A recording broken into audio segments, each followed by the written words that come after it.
quanto, portanto, a ir para o governo. Para nós coloca-se sempre uma questão que é central. Um governo para fazer que política? Para fazer o quê? Nós seremos governo. Nós seremos governo quando o povo português quiser. Portanto, não será o Partido Socialista. Não, portanto, não se imagina num governo liderado pelo Partido Socialista. Não, portanto, porque naturalmente enquanto mantiver esta política, portanto, obviamente isso não é possível, porque seria enganar, portanto, os portugueses. Não há um problema com o Bloco de Esquerda. Há de facto aqui uma diferenciação, digamos, tendo em conta a profundidade, a exigência. Acho que o Bloco é um bocadinho proclamatório, é? Eu não quero, portanto, eu não caracterizo, tenho dificuldade em caracterizar o Bloco porque, diga bem ou diga mal, serei sempre mal interpretado. Pelo grau de complexidade e de contradição, naturalmente isto muitas vezes não é fácil, porque ficaram por responder muitas coisas em relação a vários setores. No essencial, portanto, aquilo que os militantes do partido me dizem é: estamos a ir bem.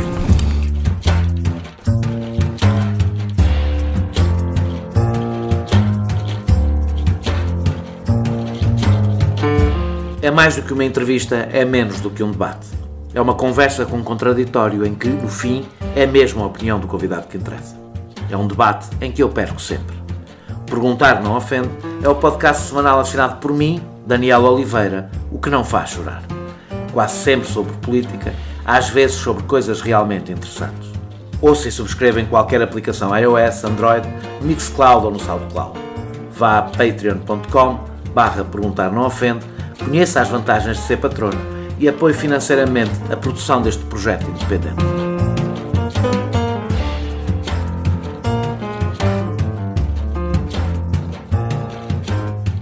Diz a lenda que a geringonça nasceu antes das eleições através de contactos entre os comunistas e os socialistas.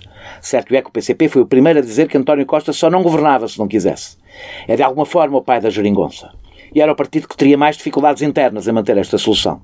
Mas os sindicatos e as autarquias penaram tanto nos 4 anos anteriores que dificilmente os comunistas poderiam ser responsáveis pela continuação de Passos Coelho no poder. Assim, o PCP ficou naquela difícil situação que os brasileiros resumem numa frase: se fugir o bicho pega, se ficar o bicho come.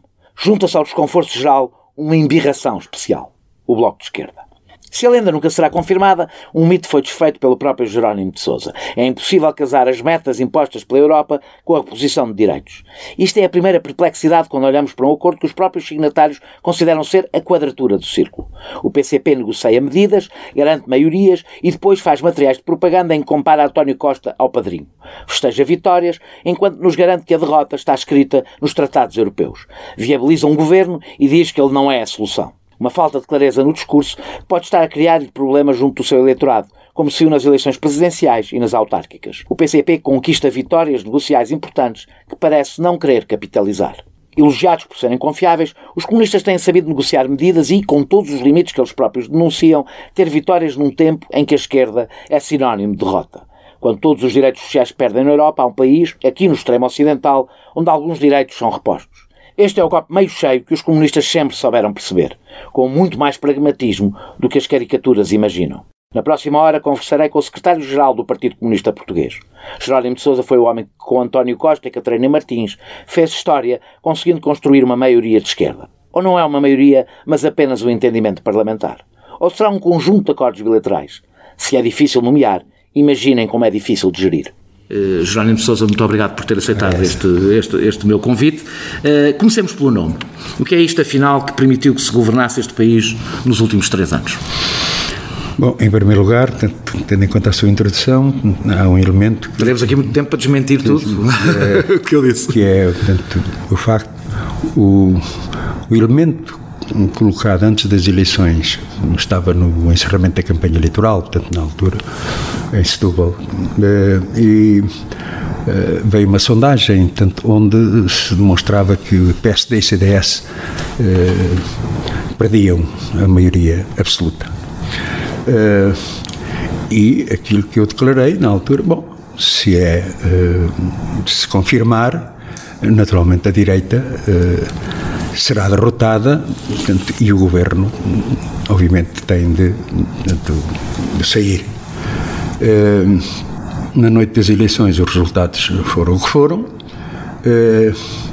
e havia esta questão central, que era... Mas já agora, é só para uma questão de curiosidade, houve ou não houve contactos anteriores? Não, houve um contacto em relação a questões logísticas das comemorações dos partidos, em relação aos resultados, mas foi, portanto, meramente formal. Portanto, não houve nenhum contacto político. E é com base, portanto, num elemento que eu considero fundamental, que era a maioria do povo português estava farto deste governo PSD-CDS. Sentiu a pressão na campanha eleitoral das pessoas para que a esquerda se entendesse de alguma maneira? Sim, portanto, aqui ao colar, mas a nota dominante era um capital de queixa, portanto, muito grande, tendo em conta que durante 4 anos, como é sabido, portanto, enfim, semana sim, semana sim, era mais um corte, era mais um congelamento, era mais um retrocesso no plano dos direitos, que acho que foi este o elemento central, portanto, que levou, portanto, a que o PSD designadamente tivesse perdido 700 mil votos. Mas a grande reivindicação, para além dos problemas sociais, laborais, portanto, que existiam, a grande reivindicação era, portanto, correr com o governo. Sendo assim, portanto, tinha que se encontrar, portanto, digamos, uma solução. E o que é esta solução? Porque é uma das partes difíceis na comunicação do PCP, nós chamamos todos de geringonça, não é por acaso, é porque isto, como é uma coisa estranha, não sabemos o que é que devemos chamar, e adotámos o que foi, aliás, a solução, um insulto inicialmente, mas o que é que, porque essa é uma das perplexidades difíceis, mesmo o PCP tem dificuldade em chamarem isto qualquer coisa que seja compreensível por parte das pessoas, porque não aceita que isto seja a construção de uma maioria parlamentar. Não, porque não é maioria parlamentar, não há acordo interparlamentar, não há um governo das esquerdas, portanto, isso é, digamos, não é verdadeiro. Mas, tendo em conta, portanto, essa questão objetiva da derrota da direita, nós colocamos a questão de um governo minoritário do PS, com uma afirmação clara que pelo menos garantíamos a sua existência. E creio que este foi o primeiro passo. Sobrava a questão central, o que é que o governo ia fazer, naturalmente. E é neste quadro que surge, enfim, a posição conjunta, que é conhecida, em que eu poderia classificar como essa posição conjunta define o nível da convergência, digamos, e também, portanto, consequentemente, o grau de compromisso mantendo total autonomia em todo o resto. Mantendo, portanto, ficou claro, portanto, nas primeiras reuniões, nas 2 reuniões que tivemos com o PS. Compreendo que isso não é fácil de perceber para as pessoas por uma razão. É verdade que em muitos países europeus há maiorias parlamentares que não correspondem a quem governa, é o partido mais votado. Não há, aliás, nada na nossa Constituição que o diga que tem que ser assim. Mas isso costuma corresponder ou a governos de coligação ou, pelo menos, a acordos parlamentares minimamente estáveis. E por isso é que quando eu pergunto o nome não é uma mera curiosidade, é porque a ausência de nome diz qualquer coisa somente sobre... Sim, porque, obviamente, porque é sobre um filho enjeitado, vamos chamar-lhe assim. Não, portanto, porque o que nós afirmamos claramente, portanto, tem razão numa coisa, existe aqui uma contradição, portanto, entre uma política de reposição de rendimentos e direitos, de avanços a diversos níveis e simultaneamente, digamos, o colete de forças que significa as imposições e orientações da União Europeia. Vamos exatamente a isso. Vou citá-lo. Termina o mito que era possível fazer a quadratura de círculo de corresponder à reposição de direitos e aceitar os ditames da União Europeia e do euro. Disse isto em julho, penso que foi em julho. Não acho um pouco contraditório aprovar os orçamentos e dizer que eles se baseiam numa mentira? Não, porque eu relevo, portanto, a contradição neste aspecto. Confirmou-se esse caminho de andar por diante, dar-se passos em frente, portanto, em relação à reposição de rendimentos e direitos.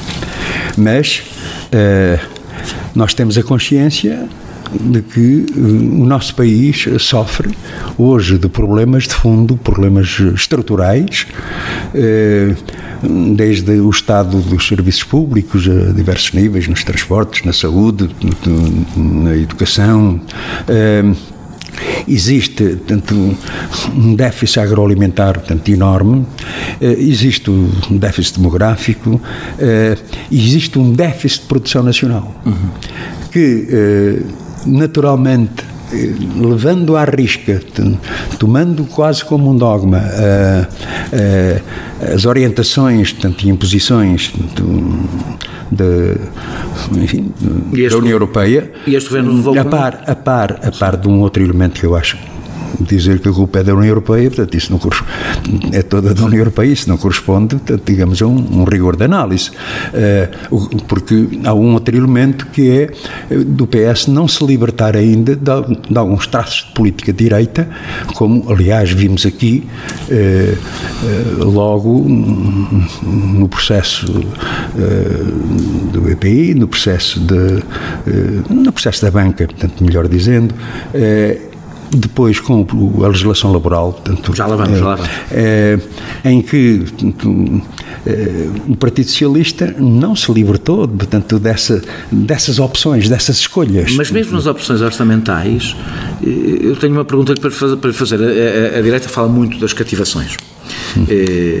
E a minha pergunta é se nos processos negociais, portanto, vocês chegam a um acordo de orçamento, não é o orçamento do PCP, evidentemente, também, assim como não é o orçamento do Bloco de Esquerda, e até não é o orçamento do Partido Socialista que tem que o negociar, e será de cada um conforme a proporção e a força que tem para negociar, mas tem havido aqui um elemento que perturba um pouco, que são as cativações, de que a direita tem falado bastante. Vocês sentem que têm sido enganados pelo Governo na aprovação de um orçamento que depois não corresponde à realidade através das cativações? Não, cativações sempre houve, como sabe. Sim.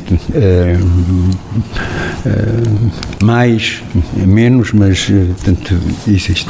E aquilo que dizemos é que a necessidade objetiva que existe de responder, portanto, enfim, a problemas que temos, designadamente a saúde, creio que é um exemplo paradigmático,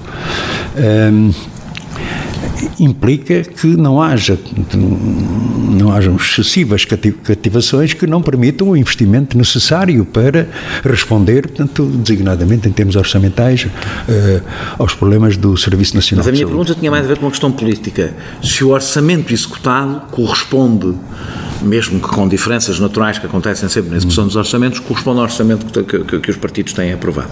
Não, como digo... Se corresponde ao equilíbrio político, o seu equilíbrio político, mesmo que depois haja... É sempre admissível, portanto, aqui ao colar, portanto, um sistema de prevenção, portanto, diria, prevenção orçamental, mas isso não pode, digamos, ser, digamos, uma lei que determina depois, digamos, o financiamento para áreas com tanta carência, e eu referi, portanto, da saúde, portanto, designadamente também dos transportes, que é outro caso paradigmático. Portanto, esta é a lição e o ensinamento, é que, admitindo, portanto, e percebe-se, portanto, a existência de cativações, não pode contrariar, portanto, a resposta que é necessária para este ou para aquele setor. O PCP defende contas equilibradas, imagino, ou seja, sim. E isso implica definir algumas prioridades, e nem sempre nestas negociações dos orçamentos nós conseguimos perceber exatamente quais são as prioridades, porque se baixamos impostos e aumentamos prestações sociais e aumentamos investimento, em algum lado o dinheiro vai ter que sair, não é? E nem sempre se sente, quer por parte do PCP, quer por parte do Bloco de Esquerda, o que também é natural, porque não estando no Governo não tem o mesmo género de responsabilidades, mas se sente essa definição de prioridade, de onde é que deve vir o dinheiro? Bom, portanto, a banca não chegará para pagar tudo, não é? Nós somos de boas contas. Mas, não defendem um déficit eterno e permanente e sem... Não, portanto, obviamente que, antes pelo contrário, portanto, a nossa proposta, portanto, digamos, tendo em conta as potencialidades que existem no país, tendo em conta esse déficit de produção nacional, portanto, que poderia muito bem responder, portanto, a carências e a problemas designadamente, portanto, a questão do emprego em Portugal, mas estas boas contas, temos que olhar para a questão da fiscalidade, discute-se muito, digamos, a política fiscal ou a carga fiscal. Mas para o PCP, digamos, há uma questão que é central, que é o problema da justiça fiscal. É aí que reside o problema. Não é, digamos, a direita está permanentemente a falar da carga dos impostos, que é de saber... A carga dos impostos não é igual para todos, não é? Pois, está bem. Não é indiferente a quem é que se cobra, não é? Exatamente, porque você sabe, enfim, em relação, portanto, hoje aos lucros, aos dividendos, àqueles fortunas abissais que vão imediatamente para o estrangeiro, que não ficam cá, dividendos e lucros que não são devidamente, digamos, não são colocados devidamente a pagar aquilo que deveriam pagar. E, obviamente, se essa injustiça fiscal, portanto, se mantiver, naturalmente depois sobra o problema e há dificuldades, digamos, em encontrar as verbas disponíveis necessárias para responder aos problemas do país. Nós estamos, de qualquer das formas, limitados. Portugal está limitado na sua soberania e na sua capacidade de decisão orçamental pelos limites impostos pela União Europeia.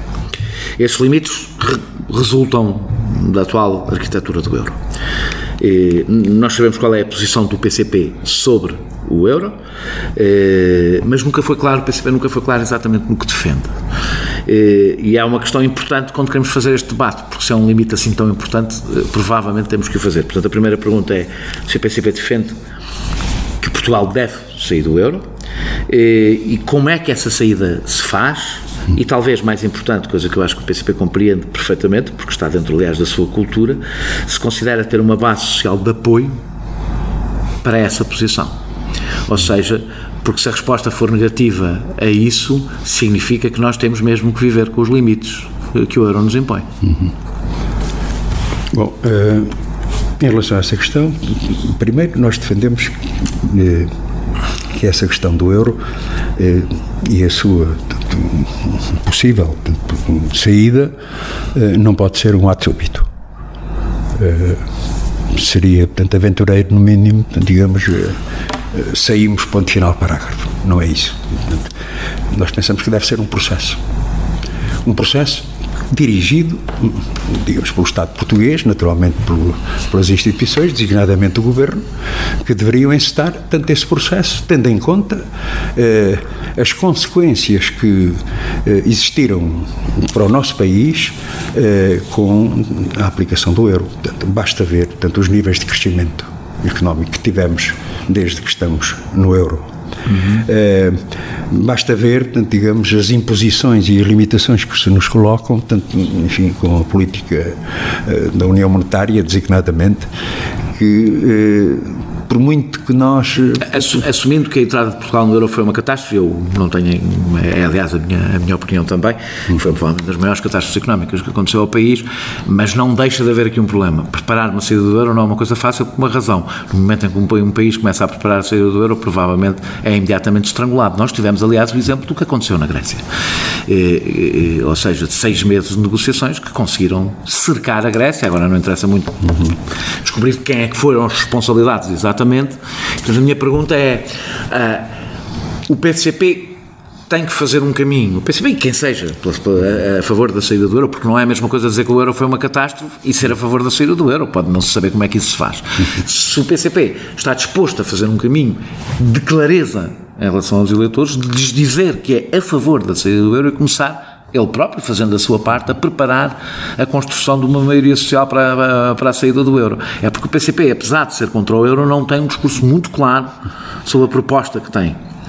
Bom, eu creio que estamos de acordo, portanto, que a complexidade, portanto, de um processo portanto, desta natureza,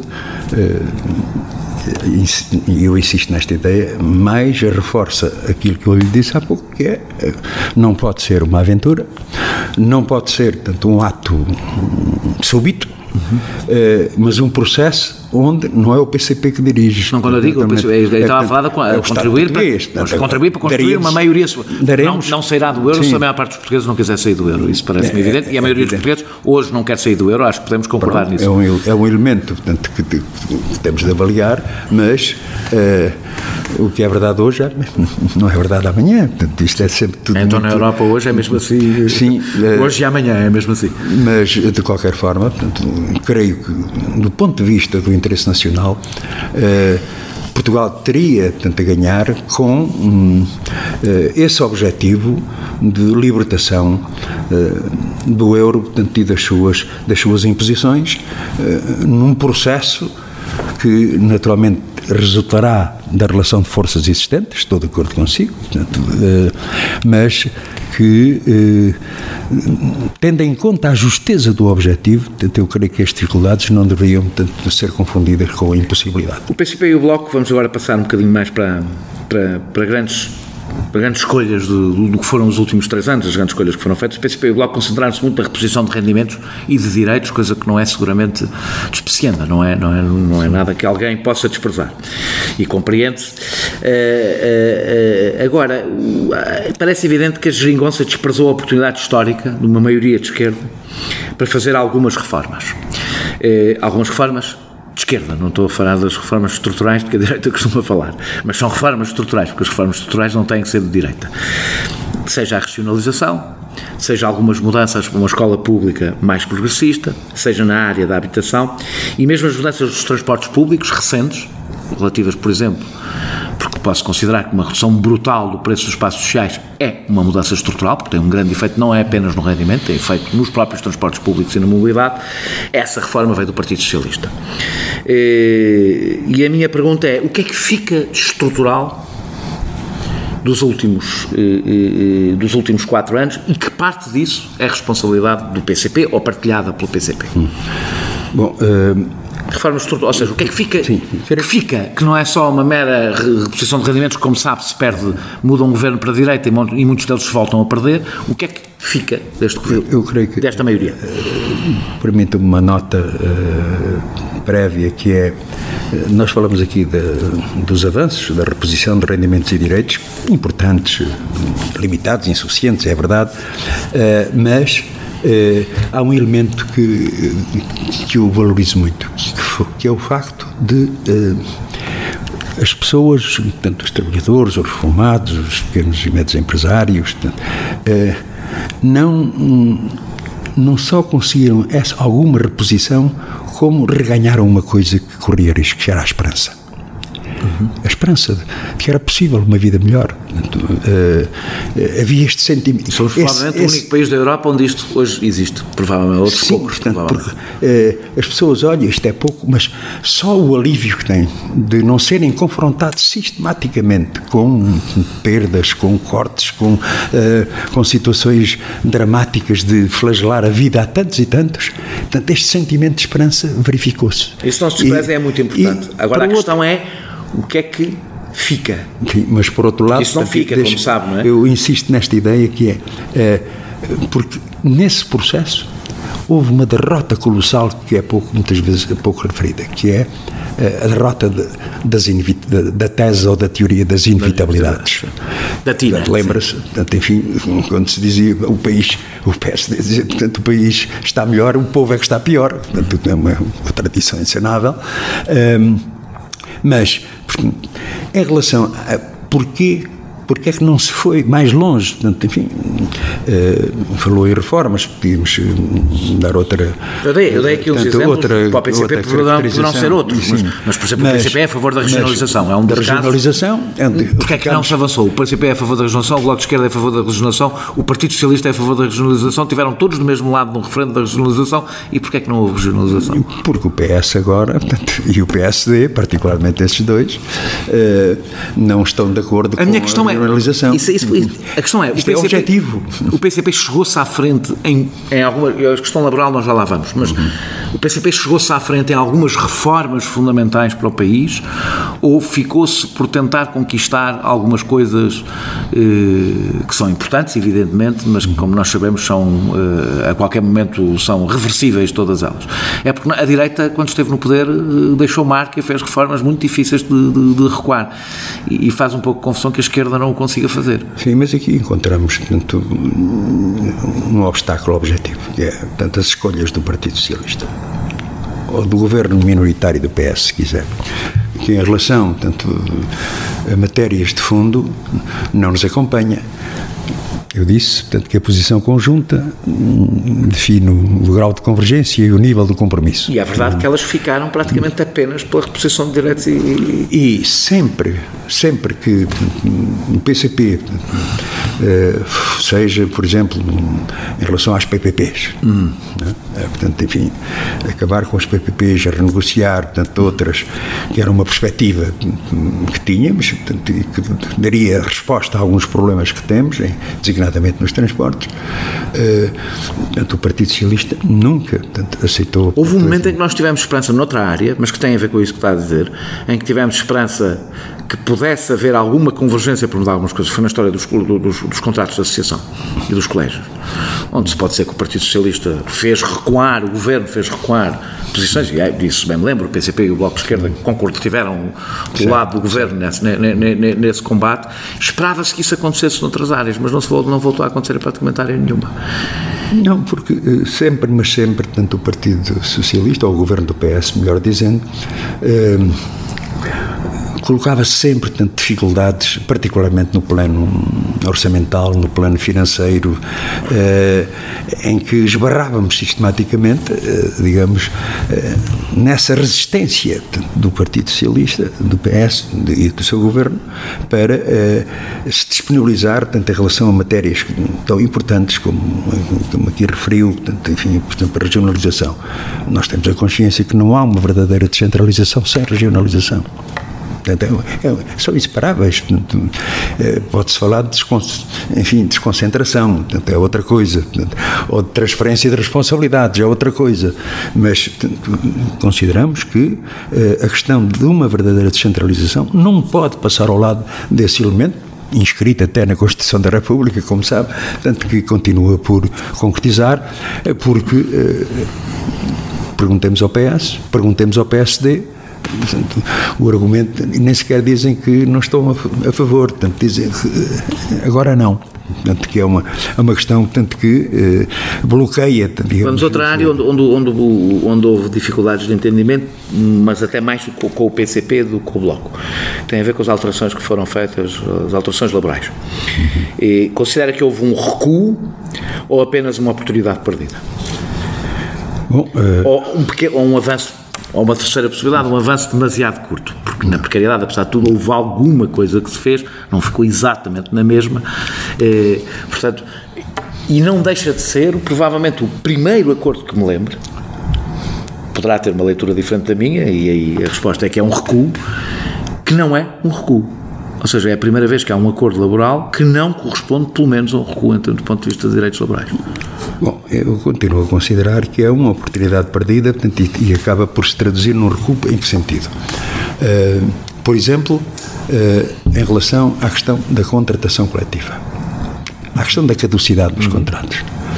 É uma questão-chave, portanto, uma questão fundamental. Nós já tratámos disso aqui neste podcast com o Arménio Carlos, longamente. Um instrumento fundamental a que, portanto, o Governo deveria ter respondido e não respondeu. Em relação aos horários de trabalho. Infelizmente temos consciência de que há uma parte razoável dessas coisas que já não afetam quase 40% dos trabalhadores, que já estão num grau de precariedade onde infelizmente esse tipo de instrumento já pouco... Esse é o problema, portanto, não pode ser dissociado dessa realidade, em que também, tanto neste conjunto de legislação, de alterações,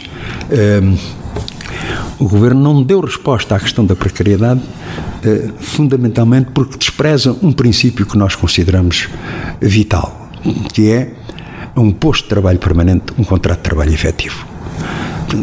as pessoas interrogam-se todos os dias, vão trabalhar, fazer a mesma coisa. O posto de trabalho permanece durante anos e anos, porque é que o vínculo tem que ser precário. E, portanto, falou em avanços, aplicar uma taxa. Mas é um avanço. Mas os patrões não se importam muito de pagar uma taxa. Mas quando nós sabemos que tudo o resto até agora foi exatamente no sentido inverso, de tornar mais precário e não menos os vínculos, não é um sinal importante. Até para aquilo que tinha falado há pouco, do sinal de esperança que é dado às pessoas, o facto de haver um governo que chega a um acordo com as entidades patronais, portanto estamos a falar de um acordo que conta com a outra parte, onde pelo menos é sinalizado que a precariedade não é normal, não é natural, não é para ser uma coisa aceitável. É isso que eu estou a dizer. Eu não estou a dizer até para o PCP concordar, achar suficiente a medida, mas às vezes fica-se com a sensação de que não valoriza o seu próprio papel, o papel do Bloco de Esquerda, o papel desta maioria de esquerda, para que as coisas vão no sentido inverso, incluindo a governos do Partido Socialista, como sabemos, no passado fizeram acordos que iam. Sim. Foram recuos. Foram recuos, é verdade. Mas eu tenho consciência disso. A minha preocupação, não é uma preocupação, mas o meu espanto é que às vezes parece que os próprios partidos que estão nesta solução não transmitem aos seus eleitores que o papel que acabam por ter nesta maioria, desvalorizando cada pequeno passo que se dá. É essa a minha perplexidade. Há de reparar que o Governo procurou, tanto como local privilegiado de discussão destas matérias, a concertação social, e não tanto a Assembleia da República. Agora está o processo aqui a decorrer. Curiosamente, o PCP, quando chega aos salários dos funcionários públicos, faz o mesmo. Diz, não, e se discutem os sindicatos e o Governo, nós não temos que tomar uma posição no orçamento e dizer quanto é que é. Portanto, não, mas temos a posição política de fundo, que é da necessidade. Aliás, fomos os primeiros a combater uma ideia peregrina que o Governo tinha, que era contar com um aumento salarial, portanto, a reposição de salários. Portanto, mas não deixa de ser interessante que o PCP, quando é preciso negociar com os patrões, diz que o espaço de decisão é o Parlamento. Quando é preciso negociar com os sindicatos, diz que o espaço de decisão é a negociação com os sindicatos e no Parlamento. Ora, o PCP que no Parlamento não representa só os sindicatos de funcionários, porque representa o conjunto da população. Sim. E como é que o dinheiro do Estado é gasto. E é normal que tenha uma posição que até possa não ser coincidente com a dos sindicatos. Mas nós consideramos um direito intocável que as organizações representativas dos trabalhadores tenham o direito de negociação da contratação. E os dos patrões não? Os patrões... As associações de patrões também têm esse direito de negociação, não é? Têm direito de negociação, tanto em relação, tanto aos seus interesses. Por exemplo, é matéria de questões laborais. Mas a negociação da contratação é isso, portanto, a existência de duas partes. Claro, é evidente que... eu estava só a tentar explicar... Onde se assume, portanto, um compromisso, portanto, enfim, às vezes não se consegue, mas aqui, portanto, o Governo tem um papel, portanto, isso. Está a falar da negociação com os salários da função pública, que é ele o patrão, na realidade, salvo seja. Daniel, eu ainda sou do tempo, antes do 25 de Abril, de negociar, portanto, o contrato coletivo dos metalúrgicos, sempre com esta ideia, usando uma imagem futebolística, dizíamos na altura, isto é 72, 73, que íamos jogar ao campo do adversário e ainda por cima o árbitro estava comprado. Portanto, porque o Governo, portanto, faz opções, portanto, neste quadro de concertação social, portanto, de se identificar com esta ou aquela parte. E que opção é que acha que fez na história no acordo laboral, na paz de mudanças laborais? O Governo, enfim, procura dourar a pílula, mas, como digo, em questões fundamentais, decisivas, determinantes. Falei da contratação coletiva, podia falar da desregulamentação dos horários de trabalho, que é mas não foi assim no salário mínimo, por exemplo? Não foi assim no salário mínimo nacional, por exemplo? Não, no salário mínimo nacional... Apesar de não ser o que o PCP propunha, temos o maior aumento do salário mínimo nacional. É um avanço, nós fazemos esse registro. Fazemos esse registro, embora continuemos a considerar agora, portanto, nesta fase, que a questão dos 650 euros não era, portanto, algo de excepcional. Portanto, veja-se o caso aqui da vizinha Espanha, onde... aumentaram para 900 euros. Deu um salto significativo. E por isso mesmo é que nós consideramos que hoje a questão dos baixos salários é um problema que temos no plano nacional. A importância que tem para o país a valorização dos salários. As consequências económicas desta medida, tendo em conta a necessidade do consumo interno. As implicações na própria segurança social, garantindo a sua sustentabilidade. Tudo isso são fatores, portanto, que se verificaram, aliás, com estes aumentos que referiu do próprio salário mínimo nacional, da contribuição, portanto, que uma política de valorização dos salários permite, digamos, ter consequências positivas no próprio crescimento económico. Através de patreon.com/perguntar não ofende, pode apoiar diretamente a produção deste projeto independente. Deixa-me passar para a parte política. Tudo isto é política, sobretudo isto tem a ver com a vida das pessoas, é seguramente política. Mas o PCP teve nas eleições presidenciais e autárquicas, e eu falei disso na introdução, 2 derrotas eleitorais. As 2 derrotas e as vitórias eleitorais é sempre subjetivo, depende de como cada um olhar, sobretudo nas presidenciais é difícil, porque o termo de comparação é sempre difícil de fazer. Associa os resultados de Edgar Silva e a perda de várias câmaras importantes para o PS à geringonça? Não, portanto, porque na avaliação que fizemos, portanto, não foi o fator. Não, podíamos juntar aqui diversos fatores, porque se é... Deixa-me clarificar a minha pergunta, que assim talvez até seja mais fácil se perceber onde é que eu quero chegar. Se não sendo que muitos eleitores do PCP atribuem algumas das conquistas, portanto eu não estou a dizer que a geringonça penalizou o PCP pelos eleitores do PCP estarem zangados com a geringonça, caso contrário teriam perdido votos para alguém que estivesse fora dela. Se não sendo que os eleitores do PCP atribuem algumas das conquistas conseguidas ao Partido Socialista. É evidente que o PS procurou capitalizar também. Faz o seu trabalho, não é? É natural que o faça, não é? Mas em relação, por exemplo, às autárquicas, vários elementos, que é, nós tínhamos ganho uma série de câmaras por pouca porcentagem de votos. Desta vez perdemos por pouco. Mas há este é um elemento. Há pelo menos uma derrota que foi provavelmente aquela que todos nós sentimos mais, do ponto de vista até simbólico, se quisermos, não é? Porque enquanto Beja já tinha, há várias câmaras que já tinham mudado várias vezes, há uma câmara que era muito importante para o PCP, que é a Câmara Municipal de Almada, uma câmara histórica do PCP, que sempre foi do PCP, mas esse exemplo e que ninguém estava à espera, talvez no PCP... Portanto, no terreno pudessem-se aperceber essa possibilidade. Eu não tinha essa sensação. Ninguém, eu lembro, aliás, sempre que se faziam as contas, ninguém pensava que a Almada se pudesse. Mas repara, Daniel, por exemplo, falamos de Almada, perdemos a Almada. E, no entanto, reforçamos a maioria absoluta em Setúbal. No mesmo distrito, estamos a falar... Portanto, acha que isso teve a ver com dinâmicas locais? Perdemos Alcochete. Bom, mas reforçamos, portanto, a maioria em Sesimbra, por exemplo. Mas acha que isso teve a ver com dinâmicas... A questão é, acha que isso teve a ver com dinâmicas locais ou que há uma explicação nacional para alguns desses... Há dinâmicas locais, sem dúvida. Portanto, balanço de trabalho realizado. Almada acha, por exemplo, que as pessoas sentiram que estava esgotada a solução do PCP? Não, portanto, o que eu acredito... O PCP faz uma autocrítica, imagino, sobre, quando tem uma derrota eleitoral, tenta perceber... Sim, mas em termos de análise, portanto, enfim, tendo em conta, portanto,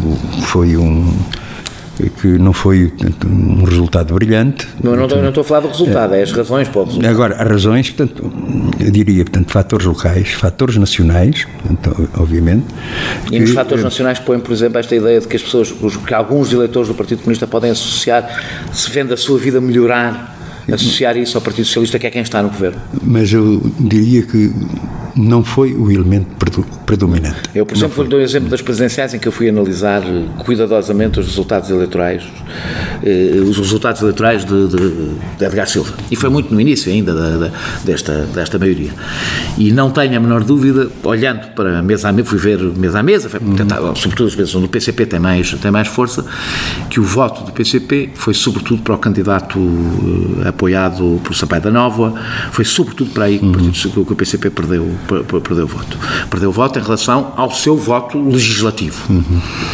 E eu atribuí isso, posso estar enganado, a uma sensação de que muitos eleitores do PCP têm de conforto com este governo. E isto é uma situação que deixa sempre o PCP numa situação um pouco difícil, que é, quanto melhor isto correr, pior pode correr para o PCP. Não temos essa.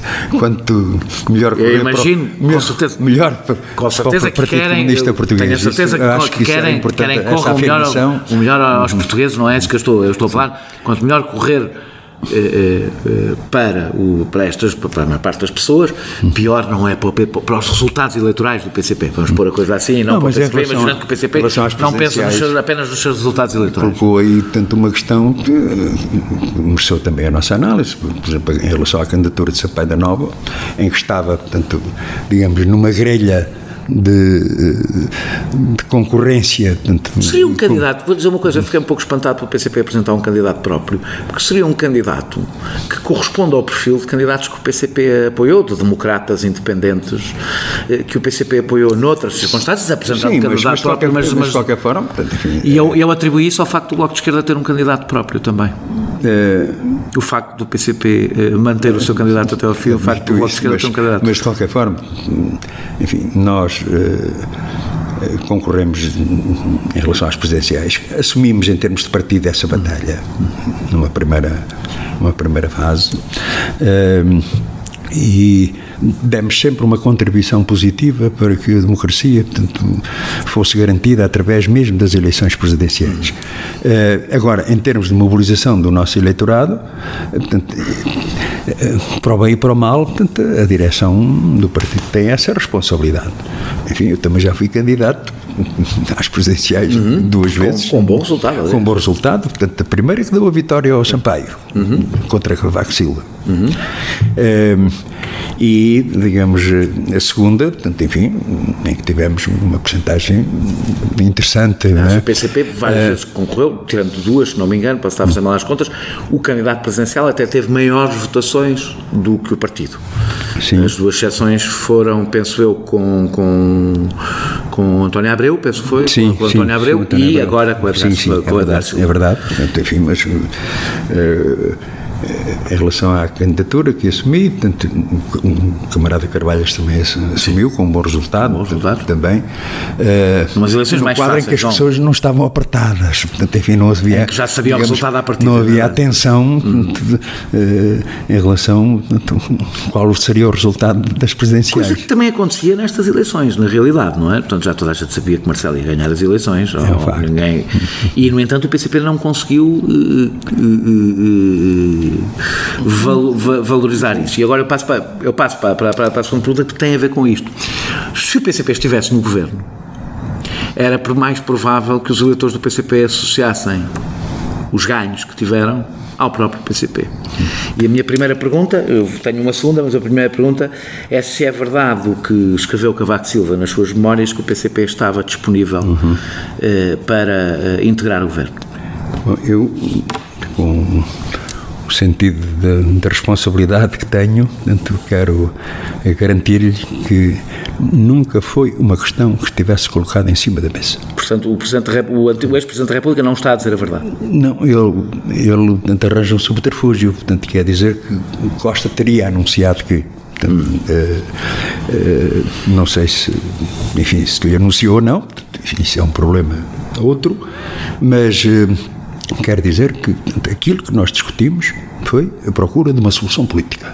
Não houve um momento em que se pôs em cima da mesa a possibilidade do PCP entrar para o governo? Insisto, portanto, garanto, portanto, e empenho a minha responsabilidade, portanto, na garantia da afirmação que estou a fazer, quanto, portanto, a ir para o governo. Para nós coloca-se sempre uma questão que é central. Um governo para fazer que política? Para fazer o quê? E, digamos, este é um problema... Isso é sempre difícil, porque um partido tem mais ou menos força para impor o que um governo faz, está dentro ou fora do governo. Portanto, se põe fora do governo, em princípio tem mais dificuldade em fazer essa teoria de quem influencia quem, tanto é sempre um risco na política. A política tem um enorme risco sempre, não é? E conhecendo, portanto, digamos, posições de fundo, portanto, particularmente do governo do PS, portanto, ou do Partido Socialista, digamos, nós que defendemos uma política alternativa, caracterizamos como patriótica e de esquerda, consideramos que esta solução política, portanto, foi encontrada, portanto, andou, fez um caminho, mas não se ultrapassou este problema central, portanto, da necessidade de uma ruptura com esta política de direita e a necessidade, de facto, de uma política alternativa que nós, portanto, enfim, encontrando grandes eixos, desde a questão da afirmação da soberania, a questão da produção nacional, a questão da valorização do trabalho e dos trabalhadores, a questão da defesa dos serviços públicos, uma política alternativa que, digamos, o Partido Socialista não acompanha, obviamente. Não sente nenhuma mudança no Partido Socialista recente. Não sentindo, e partindo desse princípio, parte do princípio que não estão disponíveis para entrar num próximo governo a seguir a umas próximas eleições, num quadro eleitoral semelhante a este, mesmo que não seja igual, ou em que o Partido Socialista não tem maioria absoluta para governar. Não, nós... porque o PCP já deu sinais contraditórios sobre essa matéria. Nós temos uma ideia, portanto... Eu já fiquei a pensar que o PCP está disponível sem qualquer documento, que precisa de um documento e que até pode entrar para o governo. Eu ainda não percebi exatamente... Como digo, sem a resposta a esta questão crucial, da definição dos conteúdos dessa política, naturalmente, há quem esteja disposto a ir para o governo, independentemente da política e do programa. Nós não fazemos assim. Portanto, se não encontra nenhum sinais de alteração política do Partido Socialista, e não é uma coisa que costuma acontecer de um dia para o outro num partido, não é? Não, com esta experiência, com esta solução política, e esta nova fase da vida política nacional, podíamos dizer que o PS, enfim, aqui ou acolá, deu um passinho, mas tímido, em frente, mas tímido, porque nas questões de fundo... Não se imagina num próximo governo liderado pelo Partido Socialista? Ou seja, não, portanto, nós seremos governo, nós seremos governo quando o povo português quiser. Portanto, não será o Partido Socialista. Portanto, não se imagina num governo liderado pelo Partido Socialista. Não, portanto, porque naturalmente, enquanto mantiver esta política, portanto, obviamente isso não é possível, porque seria enganar, portanto, os portugueses, ou seja, a participação num poder para fazer uma política que contraria, digamos, interesses e aspirações legítimas dos trabalhadores e do povo português. Não acha, e temos estado, aliás, a falar um pouco sobre isso, que a mensagem do PCP é um pouco confusa. Eu falei disso na introdução também. Porque aprova orçamentos e depois diz que António, percebeu a referência que eu fiz ao António Costa ser o padrinho, teve a ver com um material de propaganda de vídeo que o PCP fez, que terá tido a relevância que teve também, mas que foi recebida com alguma incompreensão, pelo menos, pelo tipo de linguagem, não é normal. Não, porque obviamente percebe-se que foi, portanto, um ato isolado, portanto, enfim, precisava de outro acompanhamento, mas portanto, não entenda isso não como tem a relevância, parte do nosso pensamento. Não tem a relevância. Mas viabiliza um governo e chega a insinuar que é um governo de direita. E a minha pergunta é se não estão a tentar comer o bolo e a ficar com o bolo ao mesmo tempo. Ou seja, por um lado, comportam-se como oposição a falar do governo, por outro lado, querem as vantagens, e compreensivelmente, das vossas contribuições para o que só a existência deste governo e desta maioria permite, não é? Quer dizer, aumentou a influência do PCP, ou seja, se o PCP não quer os benefícios de estar na oposição e os benefícios de ter influência no poder. E se isso não é uma posição demasiado confortável? Nós, quando falamos de política de direita, digamos, estamos a falar de uma política, portanto, em relação, já aqui referi, portanto, em relação às opções no plano da fiscalidade, em relação à legislação laboral, portanto, em algumas matérias, em relação, enfim, à identificação e submissão, portanto, com os ditames do euro e da União Europeia. São questões que, digamos, impedem objetivamente, digamos, uma participação só para estar no poder. Não. Nós teremos poder para fazer aquilo que consideramos bem para os trabalhadores, para o povo e para o país. Portanto, eu não diria, não é um governo de direita, eu não fiz essa afirmação, nem fazemos essa afirmação. Eu disse insinua, não disse que afirma. Mas é um governo que, objetivamente, em algumas matérias... Mas é um governo de esquerda? Não, também, obviamente, esta é... porque a esquerda não é toda a mesma, não é? Portanto, há esquerdas diferentes umas das outras. Não é seguramente um governo do PCP. Sim, mas pode a esquerda... A questão, por exemplo, dos direitos dos trabalhadores, portanto, legislação laboral inclusiva, sempre foi uma zona de fronteira entre a esquerda e a direita. sempre foi, ao longo da história. Enfim. E se o Partido Socialista, digamos, para além das suas responsabilidades históricas nas alterações à legislação laboral, que são muitas, quem abriu a fenda na muralha do edifício na verdade, são quase tantas jurídico laboral, portanto, do passado são quase tantas a lei dos contratos a prazo, lembra-se, foi o princípio da precariedade. E se nesta zona de fronteira, portanto, faz escolhas, faz opções, obviamente, muito difícil nós caracterizarmos como um partido de esquerda.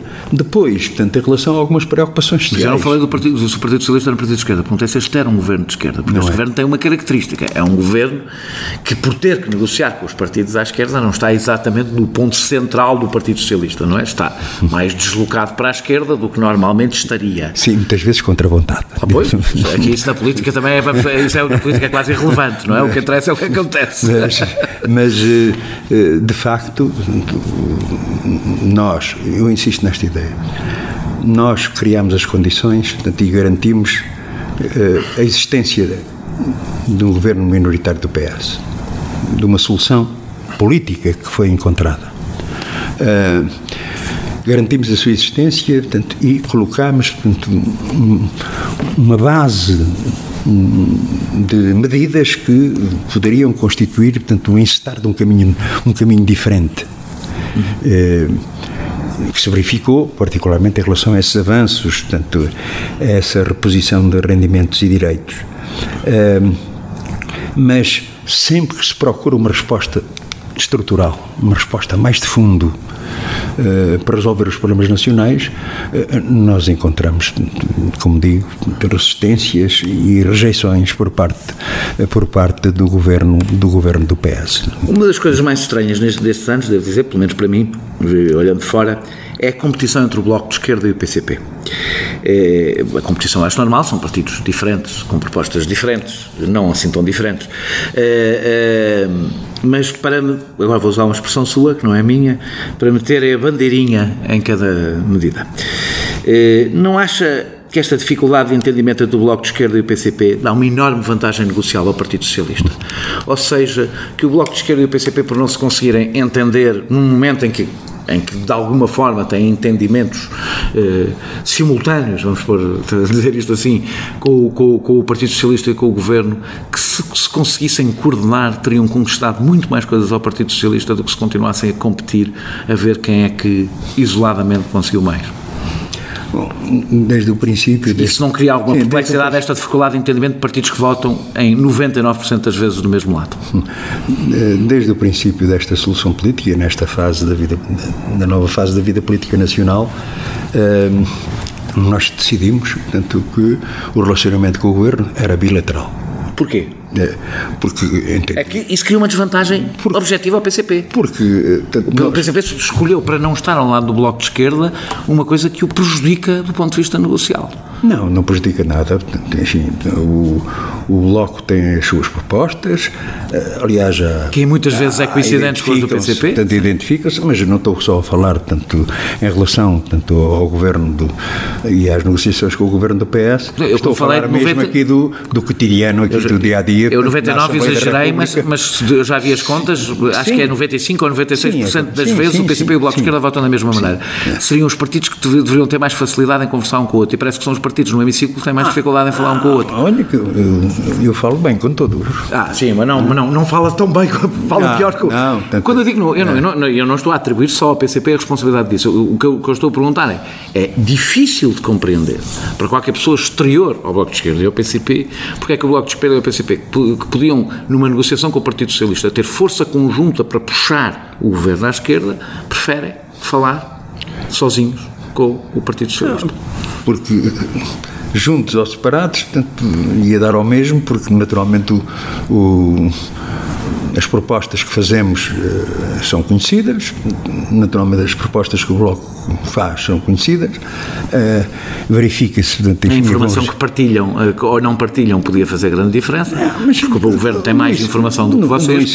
No essencial, portanto, como digo, não há portanto, eu era esta a nota que queria dizer, não há um problema com o Bloco de Esquerda. Não há um irritante, agora para utilizar uma expressão que está na moda, o Bloco de Esquerda não é um irritante para o PCP? Não, enfim, nem sempre acompanhamos esta ou aquela atitude ou esta ou aquela proposta. Mas fica-se com a sensação que o problema não é tanto político, de conteúdo político das propostas, porque na realidade quem não quis sentar-se à mesma mesa que o Bloco, isso temos que fazer justiça, foi o PCP. Ou seja, na fase inicial deste processo. Foi uma escolha do PCP, não foi uma escolha do Bloco de Esquerda. Claro. E a pergunta é se a questão é só porque o PCP tem dificuldade em aceitar a entrada de um novo ator que compete consigo, como compete com o Partido Socialista na vida política nos últimos 20 anos.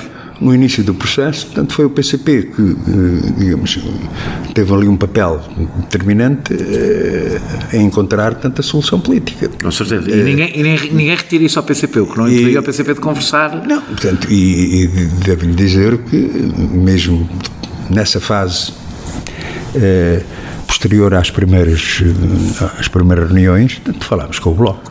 E o Bloco falou connosco. É que às vezes ficamos também com a sensação que o Partido Socialista usa esta picardia entre o PCP e o Bloco para passar nos bingos da chuva e nem sempre ter que ceder. Eu admito que o Partido Socialista pense nisso, mas aquilo que sentimos é que quando nós apresentamos uma proposta, nós não levantamos só a bandeira. Vou fazer uma pergunta com ousadia. Fundamentamos, fundamentamos. Isso é uma crítica insistimos. ao Bloco, não é? Isso é o que acha que o Bloco não fundamenta as suas posições? Não, o Bloco fundamentará, mas há de facto aqui uma diferenciação, digamos, tendo em conta a profundidade, a exigência. Você não imagina o que é isto, digamos, num quadro muitas vezes de resistência, de passividade. Acho que o Bloco é um bocadinho proclamatório, é?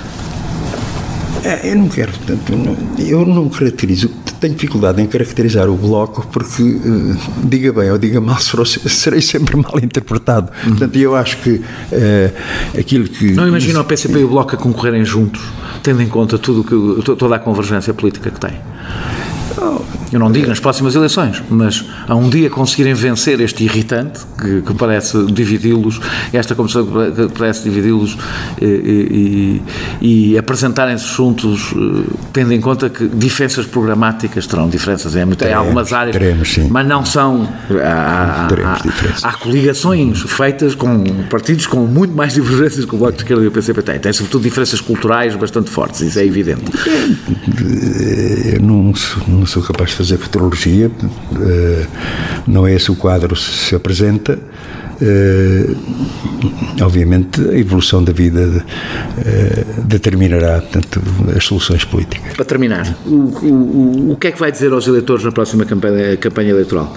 Que dar mais força ao PCP permite o PCP ter maior influência nas medidas que o próximo governo, se as sondagens se confirmarem, será liderado pelo Partido Socialista, as sondagens são sondagens, mas se confirmarem será liderado pelo Partido Socialista, e valorizar o seu papel que teve nestes 4 anos, ou pelo contrário sublinhar tudo o que o Partido Socialista não fez, deixou de fazer, e são duas abordagens muito diferentes, que é de copo meio cheio e copo meio vazio. Não, mas eu acho que fez a síntese na primeira possibilidade, na primeira hipótese, fez a síntese correta, portanto, porque nós a nossa postura é, portanto, de valorização do que se conseguiu, o registro dos seus limites, das suas insuficiências, e tanto esse apelo que é da necessidade de reforço do Partido Comunista Português, porque outra lição e ensinamento destas eleições anteriores foi o facto desse grande embuste das eleições para Primeiro-Ministro. Isto foi outra experiência, tanto que mudou a política portuguesa, mudará em princípio a política portuguesa para a frente. Há a arrumação dos deputados, tanto que determinarão tantas soluções. A pressão do voto útil. Exatamente. Portanto, e por isso mesmo, mas será, portanto, esta posição construtiva, portanto, naturalmente, sem um esquecimento de uma opinião crítica em relação, portanto, a questões que continuam por resolver de um país adiado, que algumas referimos aqui, mas, como digo, portanto, será pela positiva, portanto, com um apelo, portanto, ao reforço do Partido Comunista. Esta solução política é pacífica dentro do PCP? Bom, se há coisas que fiz foi andar por o país inteiro. Eu disse dentro do PCP, não é? Dentro do PCP, o país inteiro, sim, reunindo com organizações do partido, com militantes. Posso dizer que o documento, portanto, onde havia essa referência, foi votado por unanimidade no Comitê Central. Mas nem toda a gente vive confortável com a solução. Isto cria tensões, ou não? Eu creio que, obviamente, isto é, pelo grau de complexidade e de contradição, naturalmente isto muitas vezes não é fácil, porque ficaram por responder muitas coisas em relação a vários setores que se sentem descontentes porque não viram, portanto, alcançados aquilo que era a sua justa aspiração. E isto, portanto, é um elemento objetivo, mas dizer que há aqui, portanto, alguma onda, não há. No essencial, portanto, aquilo que os militantes do partido me dizem é: estamos a ir bem. Muito obrigado, Jerónimo de Sousa, por ter aceitado este meu convite. Nós voltamos no próximo programa com outro convidado. Obrigado. Este podcast é produzido por João Martins, a música é de Mário Lajinha e a ilustração de Vera Tavares.